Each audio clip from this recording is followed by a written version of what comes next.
اگر ہم یہ قرآن کسی پہاڑ پر نازل کرتے تو تم اس کو دیکھتے کہ اللہ کے خوف سے دبا اور پھٹا جاتا ہے.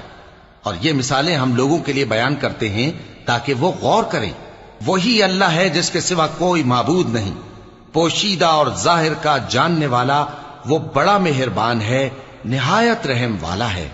وہی اللہ ہے جس کے سوا کوئی عبادت کے لائق نہیں، بادشاہ حقیقی، ہر عیب سے پاک، سلامتی دینے والا، امن دینے والا، نگہبان، غالب، زبردست، بڑائی والا. اللہ مشرکوں کے شرک سے پاک ہے. وہی اللہ تمام مخلوقات کا خالق، ایجاد و اختراع کرنے والا، صورتیں بنانے والا. اس کے سب اچھے سے اچھے نام ہیں.